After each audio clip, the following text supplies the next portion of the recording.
Hey guys, it's Ellie, welcome back to Bite-Sized Book of Mormon. I'm glad to have you with me.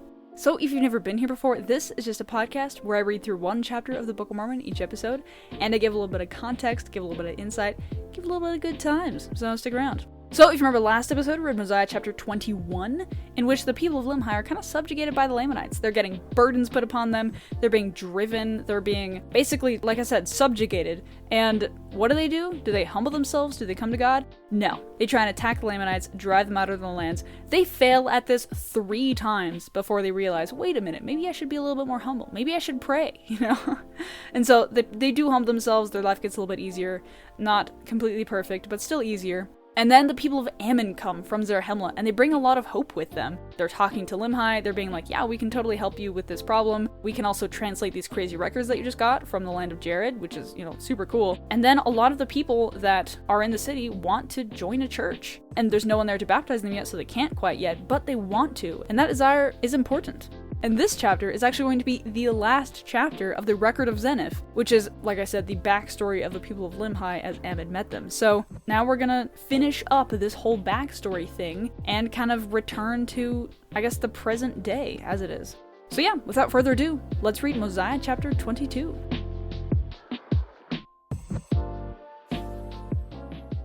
And now it came to pass that Ammon and King Limhi began to consult with the people how they should deliver themselves out of bondage. And even they did cause that all the people should gather themselves together, and this they did that they might have the voice of the people concerning the matter. And it came to pass that they could find no way to deliver themselves out of bondage, except it were to take their women and children and their flocks and their herds and their tents, and depart into the wilderness. For the Lamanites being so numerous, it was impossible for the people of Limhi to contend with them, thinking to deliver themselves out of bondage by the sword. So now, Ammon and his homies from Zarahemla and King Limhi and apparently all of his people are kind of counseling together, being like, what are we going to do about the situation? Now that we have a little bit of help from Zarahemla, what are we going to do?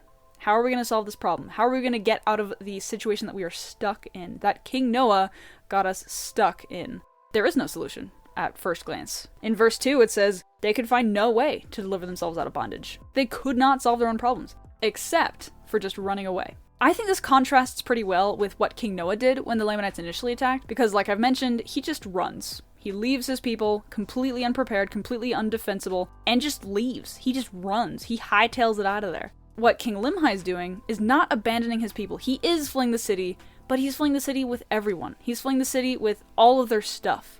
And it is not an act of cowardice. It is not an act of running away from your problems or trying to avoid them altogether. It is an act of self-preservation and solving your problems in a way that isn't just purely violent, because they would fail. Like it says in verse 2, they just wouldn't have succeeded had they tried to get the Lamanites out of there just by the sword, because they haven't succeeded. In chapter 21, it reminds us how they tried to attack the Lamanites 3 separate times, and they got decimated.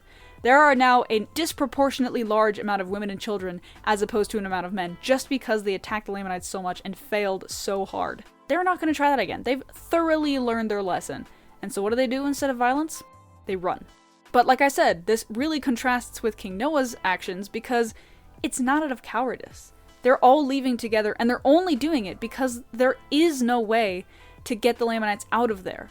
And so it's interesting to see this, council of faith between Ammon and his people and King Limhi and his people, trying to find a legitimate solution to this bind that they have themselves in. And they all came together. They're, I presume, very faithful because they've just been talking a lot about getting baptized and all that good stuff at the end of the last chapter. And they're now approaching this from faith.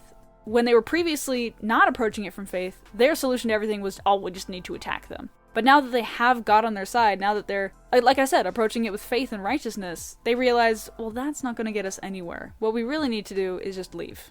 And that's going to really be a long-term solution to our problems, because attacking the Lamanites like they did last chapter was really short-sighted and really fueled by anger and resentment, because the Lamanites were abusing them. Of course they wanted to attack them and get them out of their lands, but that was not a long-term solution. It really wasn't, because the Lamanites are always just going to be there.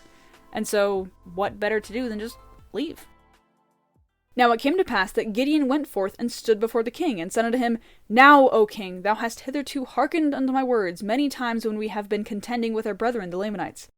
And now, O king, if thou hast not found me to be an unprofitable servant, or if thou hast hitherto listened to my words in any degree, and they have been of service to thee, even so I desire that thou wouldst listen to my words at this time, and I will be thy servant, and deliver this people out of bondage. And the king granted unto him that he might speak. And Gideon said unto him, Behold, the back pass through the back wall on the back side of the city. The Lamanites, or the guards of the Lamanites, by night are drunken, and therefore let us send a proclamation among all this people, that they gather together their flocks and their herds, that they might drive them into the wilderness by night. And I will go according to thy command, and pay the last tribute of wine to the Lamanites, and they will be drunken, and we will pass through the secret pass on the left of their camp when they are drunken and asleep. Thus we will depart with our women, and our children, and our flocks, and our herds into the wilderness, and we will travel around the land of Shiloh. And it came to pass that the king hearkened unto the words of Gideon. And King Limhi caused that his people should gather their flocks together, and he sent the tribute of wine to the Lamanites, and he also sent more wine as a present unto them, and they did drink freely of the wine which King Limhi did send unto them. And it came to pass that the people of King Limhi did depart by night into the wilderness with their flocks and their herds, and they went round about the land of Shiloh into the wilderness, and bent their course towards the land of Zarahemla, being led by Ammon and his brethren. So something that struck me about this story that I haven't really noticed before is how it keeps mentioning they left with their flocks and their herds. They're not leaving on impulse. They're not leaving unprepared. They're not leaving undefended. They are so ready. And the word that came to mind as I was reading was self-reliant. They are going to be self-reliant as they travel through the wilderness. Not only are they bringing all of their families, which King Noah did not allow because he's dumb, but they're also bringing all of their stuff, all of their flocks and their herds, so that they can feed themselves. They're probably bringing a lot of food too. Like I said, this is just a lot more of a thought-out response as opposed to what King Noah did. Because King Noah just kind of got himself out of the city with no preparation, no plan, no nothing.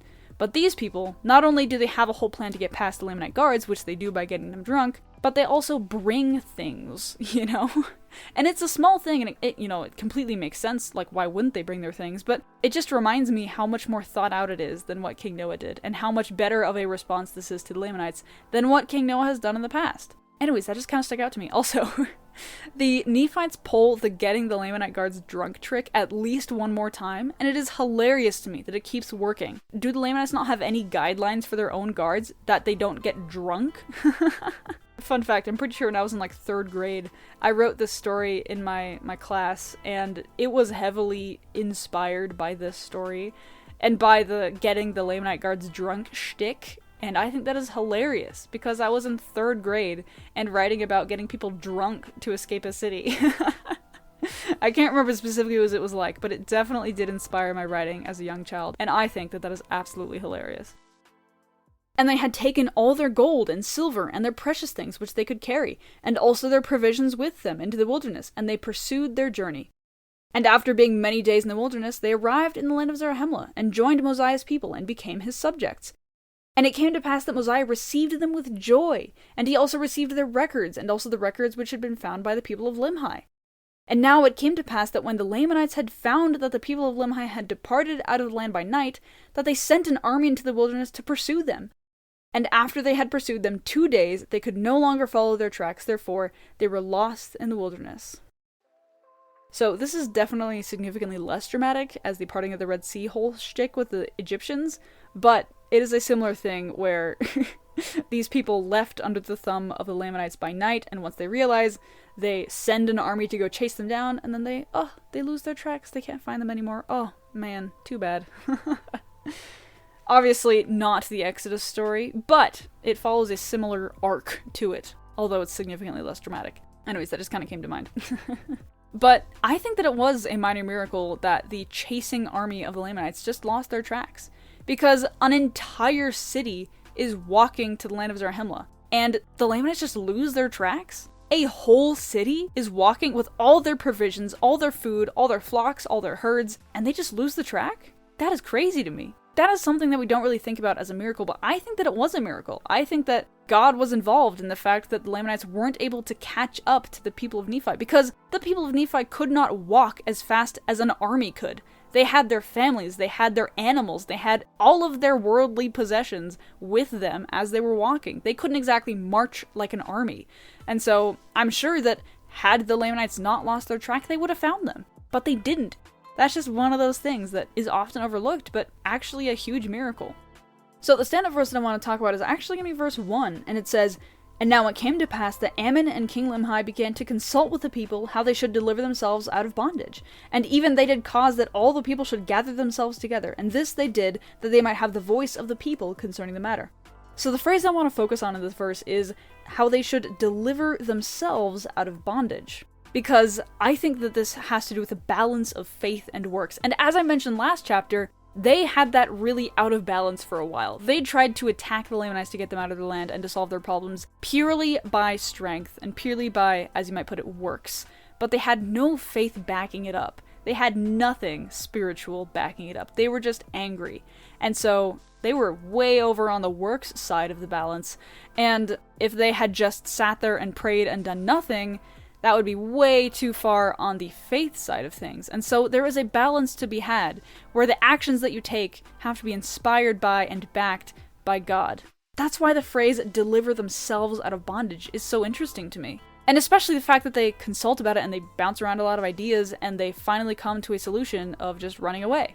Because it is not just the act of running away that is solving all their problems. I think that the reason that they were able to successfully escape is because of God, and how God was able to support them in their righteous plan to escape. And had they just decided to fly the coop on their own, I have a feeling that something would have gone wrong. Maybe the Lamanites wouldn't have gotten drunk enough and they would have caught them before they got too far away. Or maybe the Lamanites would continue to follow their tracks all the way until they get to Zarahemla and then kill them right before they get there, or something like that. Something would have gone wrong. But because they approached it with faith, something didn't go wrong. Because now they're doing the right thing, and God wanted to support that, and he did. He helped get them to Zarahemla, where King Mosiah was able to welcome them with, as it says, joy, which is great. Yeah, just the word "deliver themselves out of bondage," because they are the ones doing the actions, but God is the one supporting them through it. So they are getting themselves out of bondage in the sense that they are the ones that are running away, but God is really the one that's making it work, you know?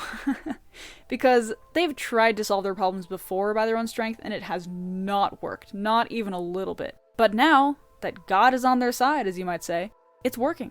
In fact, it goes off without a hitch. The chasing Lamanite army can't even find them, which is, again, crazy to me because it's like a whole walking city. But, yeah.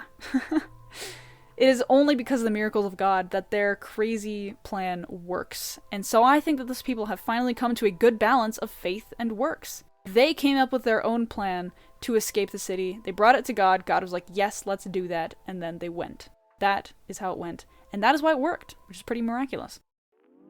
So yeah, that is the episode for today. Thank you so much for listening. I hope you enjoyed the chapter just as I did. I just want to remind you of a few links down the show notes. So for the first one is a Let Me Know You Learned link. So if you want to shoot me a message about anything under the sun, as long as it's related to the Book of Mormon, you can. It's right there for you. There's also 3 different links to digital versions of the Book of Mormon. So if you don't have a physical copy, you can access it there via 2 different apps or just the web. There's also a support the show link. So if you want to shoot me a few bucks, support what I do, that's much appreciated. It's linked there for you. And finally, we're on YouTube, so if you want to go subscribe to the YouTube channel, listen to the podcast on that platform, it's available for you. And yeah, I appreciate you being around and listening to my scripture yapping, and I hope you have a delightful day. I'll talk to you later. Bye.